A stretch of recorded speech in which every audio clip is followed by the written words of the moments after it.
Well, I was down in Dallas this past week to speak at a pastor's conference, and according to a sign I saw on the way from the airport to the event, the world is ending any day now. The sign said, Jesus is coming back. The sign didn't say where he had been, just that he's coming back. He's mad, and it isn't going to be pretty when he returns. I would have taken it more seriously, but the sign appeared to have been there several years, and the sense of urgency somewhat diminished. I'm not sure how you remain Christian if your entire theology is predicated on the return of Jesus next Tuesday, and that never happens. Personally, if it were me, I would be discouraged. I've got to hand it to the people who still believe these things. They are persistent, if nothing else. We've been talking about the tenets of Christianity in light of the rise of Christian nationalism in our nation. The retired Lieutenant General Michael Flynn gave a speech last week in which he prophesied that a cosmic battle would soon occur in which the forces of God would vanquish the evildoers, by which he meant the liberals, and America would again be a righteous nation led by the pure of heart, by which he meant himself. There were several hundred people at the speech, and they clapped and cheered when he said that. I saw a picture of them. They were mostly old and overweight. So if they are the forces of God, I think God might lack sufficient manpower. Say what you will about the liberals, they have youth and vigor on their side, and that is not to be dismissed. It's been my experience that two kinds of people look forward to the end times. The first kind are the folks who think they're going to be in charge, that God is going to give them a bump in pay and power from mere mortal to celestial ruler governing with Jesus. I have the feeling Michael Flynn and certain others are angling for those jobs, if in fact such jobs exist. I have my doubts. But these are the people who take a perverse delight in the suffering of others. James Sibley, recent head of the Southern Baptist Convention's mission to the Jews, said in an interview, as terrible as the Holocaust was, it will fade into insignificance in comparison to God's future judgment. There will be the Holocaust of all people who don't accept Jesus. To agree with James Sibley is to accept the notion that compared to God, Hitler was a nice guy. I have little patience for people like that. Folks who are in it for the reward, hoping for personal glory. Jesus said in Matthew chapter 6, verse 2, that people like that who look after themselves and toot their own horn have already earned all the reward they're going to get. But as I said, there are two kinds of people who look forward to the end times, and it is the second group for whom I feel sympathy. These are the folks who don't have anything in this life. No power, no resources, no nothing of anything they need.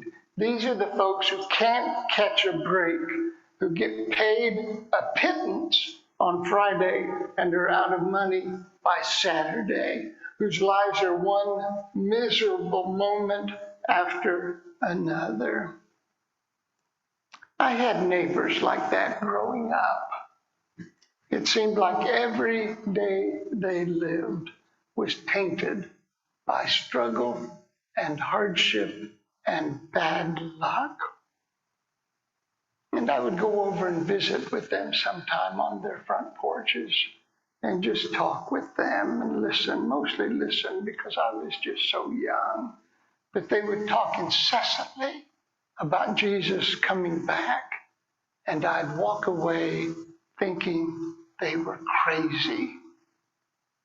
But now I realize They were desperate and overwhelmed and hoping for one single day in their lives free of strife and pain.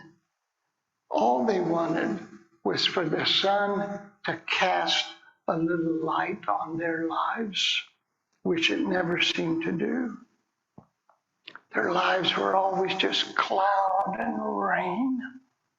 We ought not mock these people or dismiss them as simple-minded.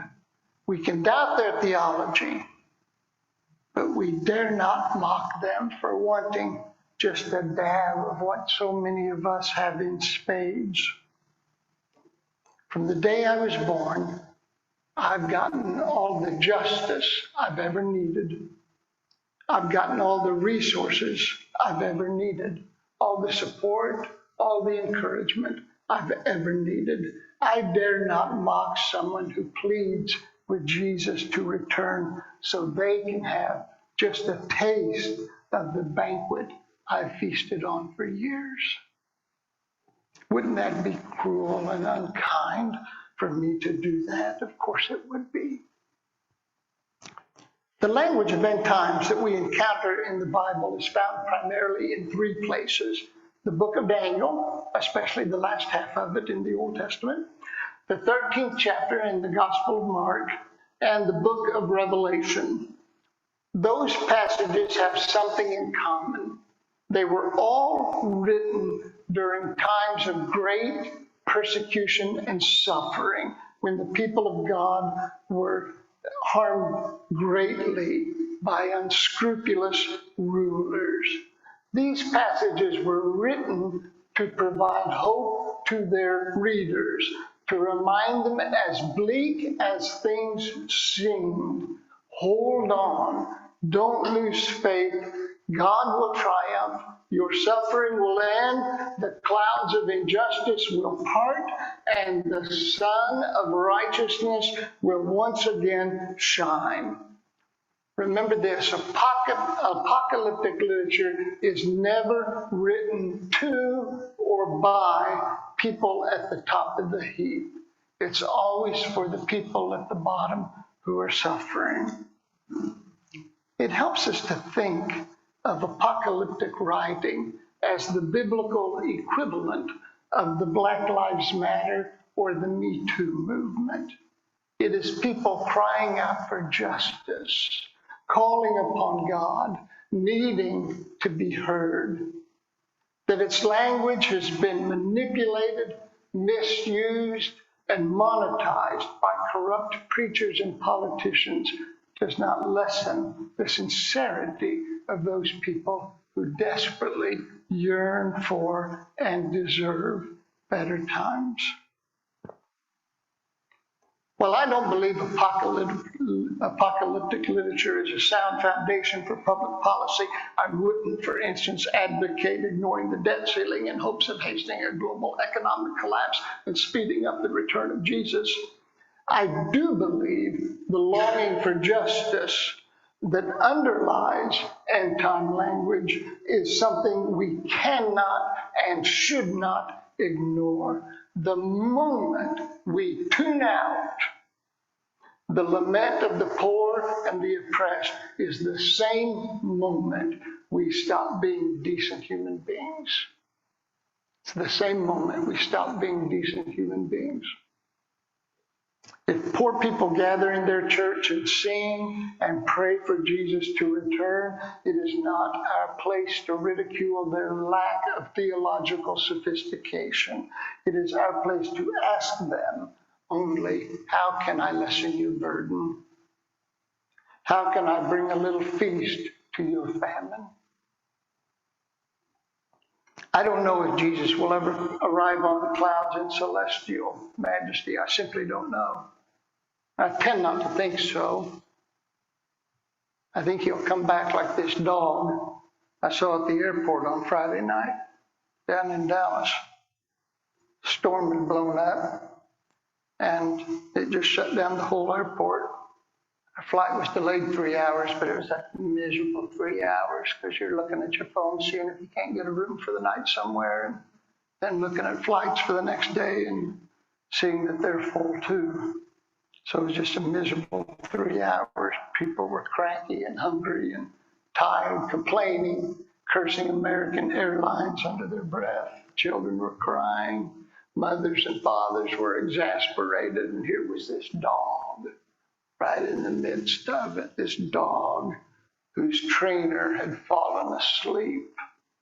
The leash had slipped from her hand, and that dog started making the rounds at gate 39, stopping at every knot of people, shaking hands. It appeared to know only one trick, shaking hands. But if you only know one trick, shaking hands is the right one to know. So it would shake hands, that dog would, then it would lean up against and into people. And within about 10 minutes, that whole gate had gone from surly and moody and cranky to smiling and relaxing and talking with one another, patting the dog. It was a miracle dog. That's the only way I could figure it. A miracle dog, a loaves and fishes kind of dog. It took a little smile, turned it into laughter, and we had 12 basketfuls left over. I think there were probably 20 people who would have taken that dog home if the lady would have let them. It was a wonderful dog. I think that's how Jesus is going to return. Not in some cataclysmic burst of fury, but bit by bit, multiplying the good we so timidly offer until all around us is laughter and joy and community with plenty left over for everyone. I had an old theology professor in seminary who was very proper, very proper. He loved Karl Barth, would give half his lessons in German, and I would just sit there and scratch my head. He was very proper. He wore a 3-piece suit to class every day. And I know if I told him that the second coming of Jesus was like a dog, he'd give me an F.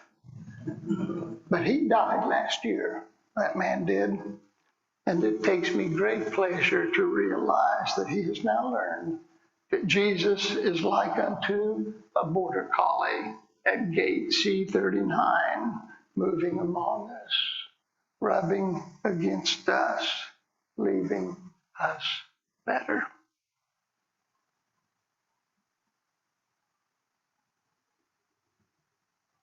Sometimes in life, the people we think should wear the halos never do. And those who we think never will end up somehow shining brightly. It is a miracle of life and something for which I am deeply grateful. To see the presence of God where I least expect it. To see the hands of God in the paws of a dog. Welcoming, inviting, greeting.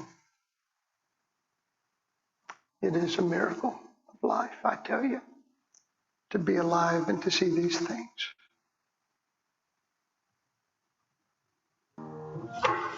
Let's break our bread together on our knees. I saw Beth Given walk in this morning, and I remember years ago over in the old white meeting house when we started talking about building this meeting house. We said, how are we going to raise all that money? And Beth said, we're going to start having breakfast here every Saturday morning, and I'm going to cook them. And so she and Sandy Chenoweth started cooking. Oh, gosh, it was wonderful. And people dropping in $50 and $100 bills for those meals, and I thought we should become a restaurant. The heck with this church stuff. Let's just be a restaurant. Put Beth and Sandy in charge of that cooking. Oh, it was good. It was good. And here we are today in our meeting house, which everyone can roll right into or walk right into. Stacy's dad was able to join us because he didn't have to go upstairs to get in this place. all kinds of blessings that we have in our lives when we remember to structure our lives in such a way so that everyone is welcomed into them. This is true not only for buildings, of course, but for our own personal lives. Do you live in such a way so that all who meet you know that they are welcomed into your life, that they are a part of your world without even asking, that your heart and your mind and your spirit is expansive enough, open enough to include not only those you love and know well, but those whom you've never met, but who still need a home and a person and a place to be. So, always remember, friends, always remember that sometimes the best way to accomplish any great good is to break bread together. Amen. Turn and greet friends.